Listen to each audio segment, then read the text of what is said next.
Si vous demandiez à des personnes intéressées par l'histoire romaine, au hasard, quelle personne était le plus grand ennemi de l'Empire romain d'Occident, excluant ainsi les ennemis plus anciens comme Hannibal, je pense que 90% des gens, ou plus, répondraient Attila le Hun ou peut-être Alaric le Wisigoth.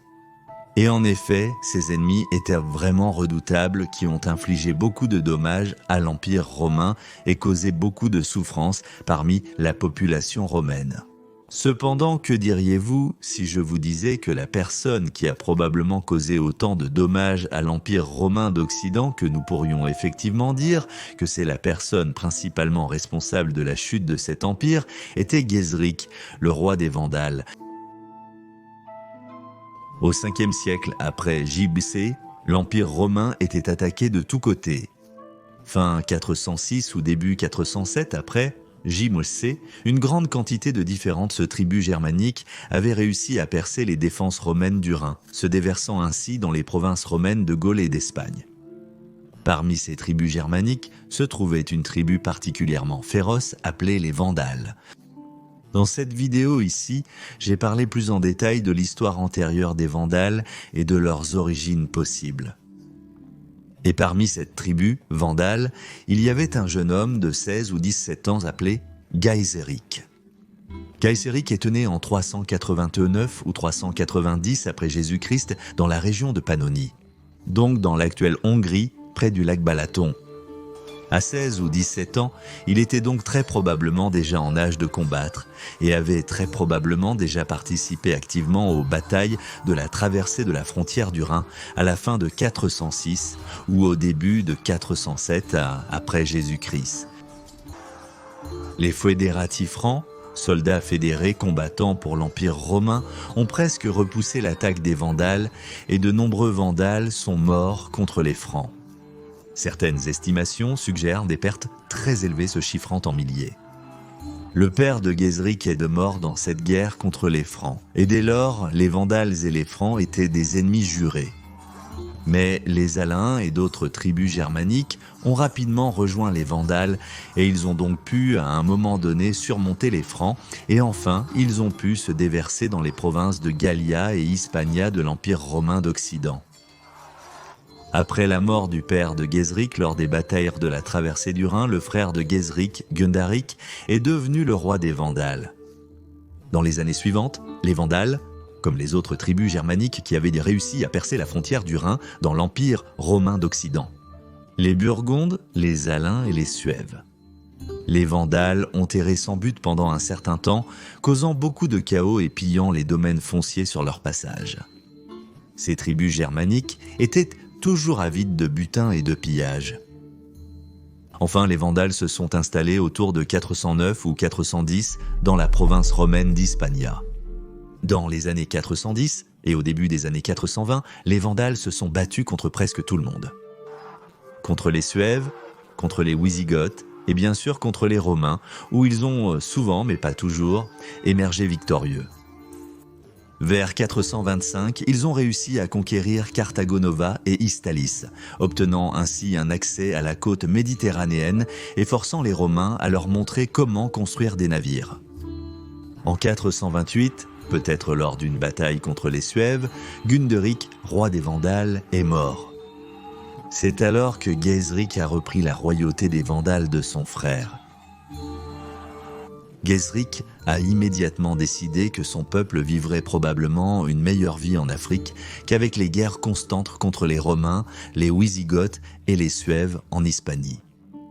Et donc en 429, les Vandales se sont installés en Mauritanie Tingitana avec tout leur peuple, soit environ 82 000 personnes sur leurs navires nouvellement construits. Les Vandales sont arrivés en Mauritanie Tingitana et ont rapidement pris le contrôle de la région.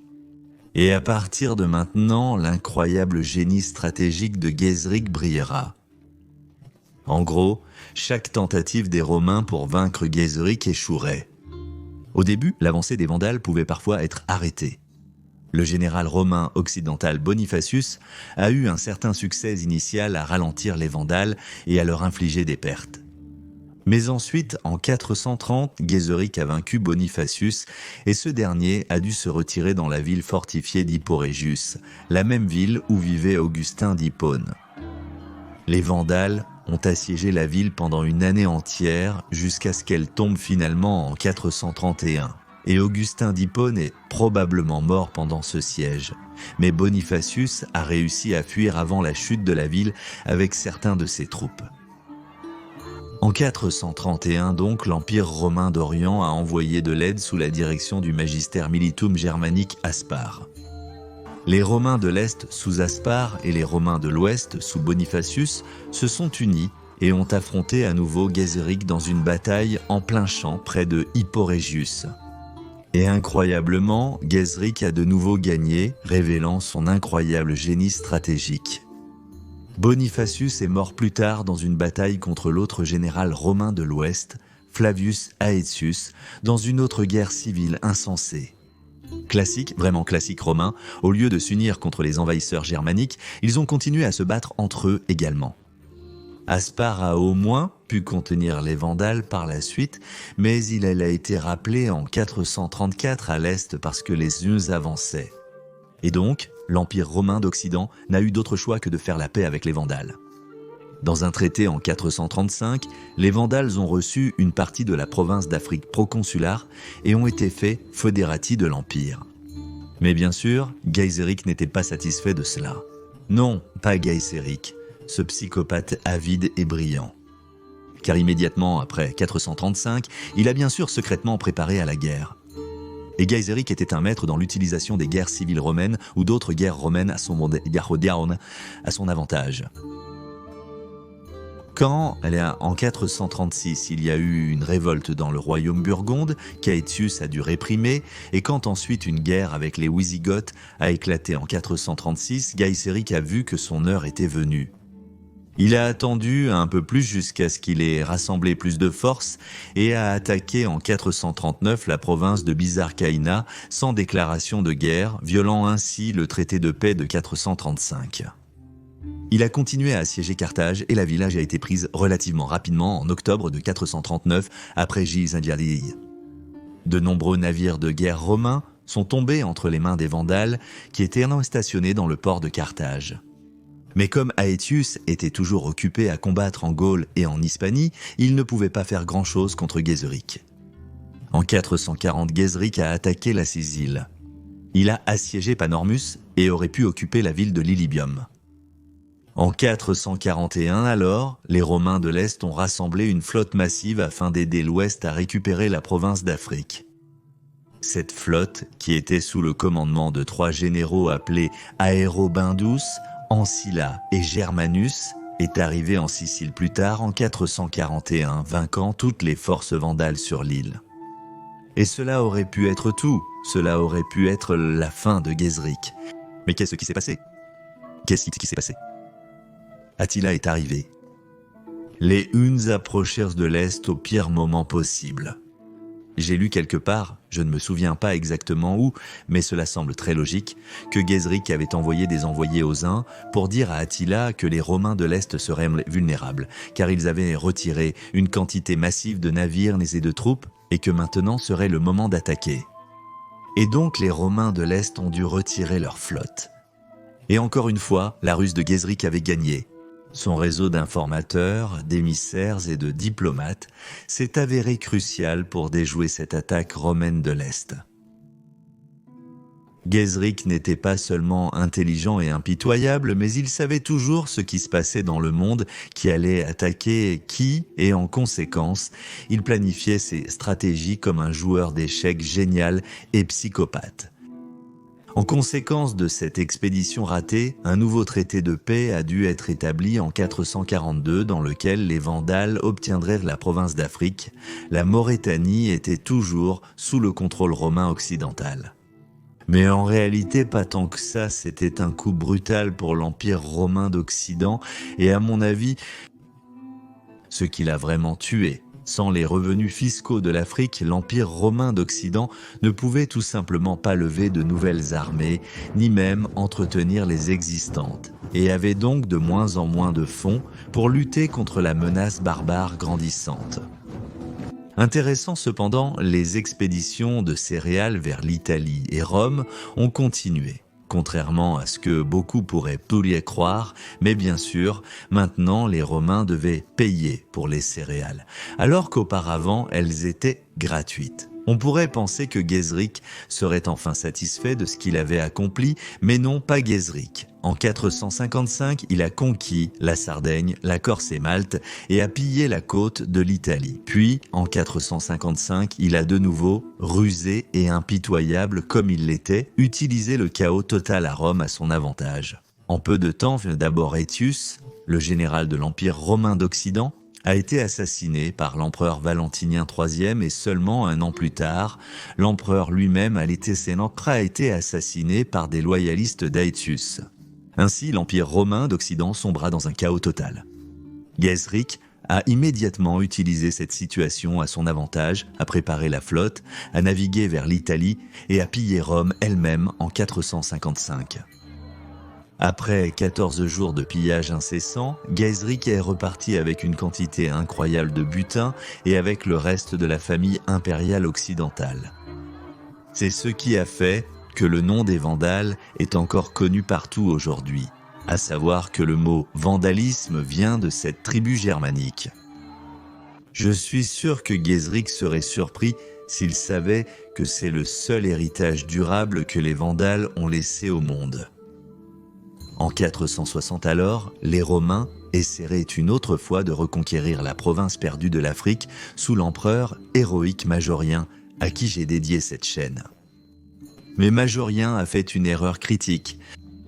Il a sous-estimé le génie psychopathe de Gaiseric. Et donc, la flotte romaine occidentale de Majorien a été détruite par les Vandales avant même qu'elle puisse être utilisée, une histoire tragique et un empereur héros tragique sur lequel j'ai fait de nombreuses vidéos, par exemple celle-ci. Un autre ennemi redoutable de Gaiseric était Marcellinus, qui avait aidé l'empereur Majorien à reconquérir la Sicile et la Sardaigne des Vandales en 467. L'empereur romain occidental Anthemius a essayé de reconquérir le royaume vandale avec l'aide de ce Marcellinus, mais la mission a été avortée en raison de conditions météorologiques extrêmes tout l'été. Gaiseric, ce salaud avide comme il l'a toujours été, n'était bien sûr toujours pas satisfait et a maintenant même pillé l'Empire romain d'Orient jusqu'à la côte de la Grèce et la péninsule du Péloponnèse. Cela a incité l'empereur romain d'Orient Léoprince à rassembler une énorme flotte afin de détruire le royaume vandale une fois pour toutes. Et cela aurait pu être, encore une fois, la fin définitive du royaume vandale. Mais évidemment, ça a encore raté. J'ai parlé des raisons de cet échec dans cette vidéo ici. Mais bref, c'était encore une ruse de Gaiseric. Il a fait semblant de se rendre à la puissance des Romains, alors qu'en réalité, il préparait secrètement une flotte de navires incendiaires, et puis, lorsque le vent avait tourné, il a lancé cette flotte de navires incendiaires dans une attaque surprise, brutale sur la flotte romaine orientale, insoupçonnée qui était ancrée au Cap Bon en 468, et donc, Gaiseric avait encore gagné, humiliant encore l'Empire romain. Alors, était-il satisfait maintenant ? Bien sûr que non. Sa haine pour les Romains devait être insensée. Nous ne savons pas pourquoi, mais il a toujours continué à se battre contre les Romains, ne semblant jamais être satisfait. Et donc il a de nouveau pillé la côte de la Grèce jusqu'à ce que les Vandales soient repoussés avec de lourdes pertes par les Magnos à la ville de Canipolis.